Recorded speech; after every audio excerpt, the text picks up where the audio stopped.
Thierno ñu ngi lay nuyu. maaleykum salaam Nicolas ñu ngi lay fay. waaw mu mel ni tey ci suba moom intifada sax mun nañu wax ni moo amoon marché HLM. yow ngay agent voyer bi ñu bëggoon nag nga wax ñu mbir mi nan la tëddee ak lan moo ko indi. waaw dafa nuru intifada. intifada la woon daf may seet sax intifada. parce que ñun dama ñëw pour xeex. dañ demoon pour liggéey. ma ànd ak Malick Traoré qui est le représentant à les marchés. avec la commission. le responsable des recettes. la régie bi nga xam ne dañ ko bàyyi ci mairie pour ku ñëw fay.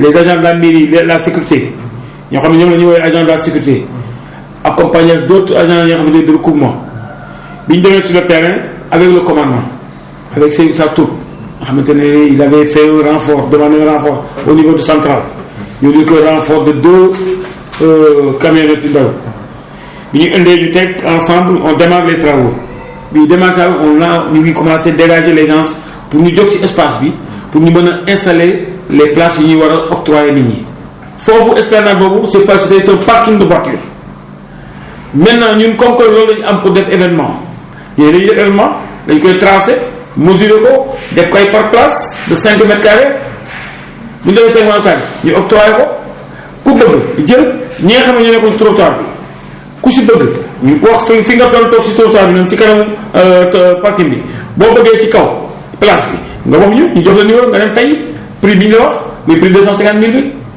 mètre carré 50 000 parce que dañu ne 2,50 de largeur 2,50 de longueur muy carré de 5 mètres carrés léegi nag le mètre carré c'est à 50 000 délibération lañu ko defee si mairie bi ñu génne ko teg bi ñu génnee teg nag dañ koy appliquer à la lettre bi ñu ko waxee ñu commencé bi ñu demee sur le terrain ñun bi ñu koy tracé c'était le mercredi soir à minuit jusqu'à 7 heures du matin les agents sont là-bas jusqu'à 15 heures le lendemain nit ñee nga fa dañ doon njëkkante di ticket yi bi ñu fa ñëwee allez marché di ñëw di joxe ticket yi bi ñu ko joxee ba moo joxee ñëw nombre de 106 bi ñu ko indee fii ñëw le lendemain bi ñu ñëwee 22 ñëw nañu fay bi ñu fayee si kees gi dañ ko fay ñu toog fii allez marché man agent voyer la régie les services de recettes service OVP certains conseillers la secrétaire municipale ñëpp ñu toog ak les ambulants le délégué Wilane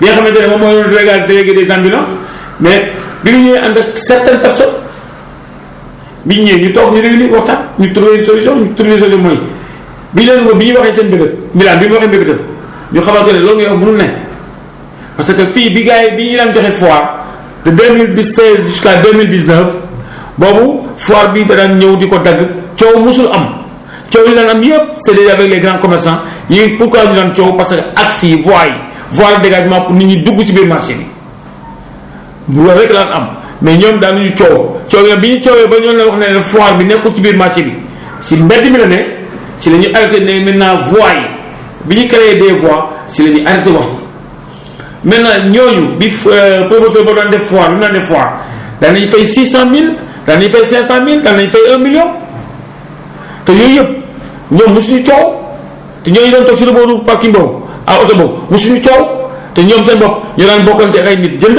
ou bien dañ fay jóg dem defi beneen uti feneen aujourd'hui nag la mairie veut organiser ñu bëgg na dañ ciy opposé naan ñu prix bii dafa cher rek lii dafa cher ñu leen non bi ñu waxtaanee démb ci réunion bi y a une dame ki nga xam ne si ñoom la bokk di ñoo defar sax bi ñu ñëwee dafa ne ñun yàgg nañ fii te daal nañ fekk ci foire bi ñun mën nañoo jënd te dañuy jënd ñun dañu bëgguñu ñu xañ ñu leen xañuñu kenn yéen ñi fa daan toog si trottoir boobu te ñu leen daan jënd chaque jour ku si bëgg a jënd place bi nga xam ne moo nekk fi ma la waroon daan toog dinañ ko jox yéenay priorité yéen lañ jël priorité ñun mais comme que jotoon nañ joxe 22 places te booy fee nañ pare yooyu kenn mënu ci revenir même boo fa daan toog te ñu joxe ko dañ lay seetal feneen ñu conclure loolu d'accord kon xam nga waxtaan nañ jubóo nañ kon bu ñu ñëwee dañu war a kon ni liggéey mais bi ñu ñëwee ak le matin ba def yi def en grande surprise dañu gis yeneen rébellion dafa seer duñ ko def si koo xam ne dans l'illégal nga nekk yow mosoo am place bi mosuñu la ko octroyé amul benn kayit bu wane ne yàlla yaa moom place bi muy mbedd mi mairie bi moom ko donc si loolu bi ñu defee ba mu jekk ci li jékki-jékki xeer yi commencé dal. ngeen demee pour installer. waaw table yi ngeen war bëgg teg. waaw wala boog place yi ngeen bëgg teg. ci ngeen jékki-jékki rek ñu commencé leen sànni ay xeer. waaw parce que bi ñu demee dindi ñëpp ba mu set. dañu waroon retourner wu pour organiser wu pour commencer def ci la njëkk gis xeer yi man am na xeer ma dal si suñu dama jëkk gis ma si laa jékki-jékki gis xeer yi di ñëw police bi nag comme que ñoom dañu am seen façon de riposte ñu reculer un peu pour mieux sauter ñu reculer ba dem seen oto dugg ci tourner fekk leen ñu tas bi ñu tasee nag beneen oto bi ñëw tourner ci seen waagu ñeent ñoom ñu tas ñun ñuy revenir ñun ñuy dugg ci marché bi pour accompagner leen comme que police bi xaw na sori joxoon nañu sori ñoom ay xeer lañ yor rek suivre ñu reculer génn dem commissariat xaar ba renfort yi ñëw ñu revenir encore parce que xàmmee nañ ñi sant yi xàmmee nañ ñu initier affaire bi te ñooñu dañu xam ne ñooñu dinañ ñëw vers ñoom. ginnaaw gaañu bi nga ci gaañu est-ce que amul yeneen agent mairie bi yoo xam ne gaañu nañ ci. non man boo seet gaañu ma. dama ne xeer bi boo seet lacrymogène bi ñu dóor. moo ma dal sax. mais xeer bi. lakk kooku gaañu ma. kon est-ce que amul agent mairie yoo xam ne gaañu nañ ci. si am nañ quelques agents xam ne dañoo nekk fissure. ay xeer lañ leen dóor. sama benn agent bi bas. dañ ko koj.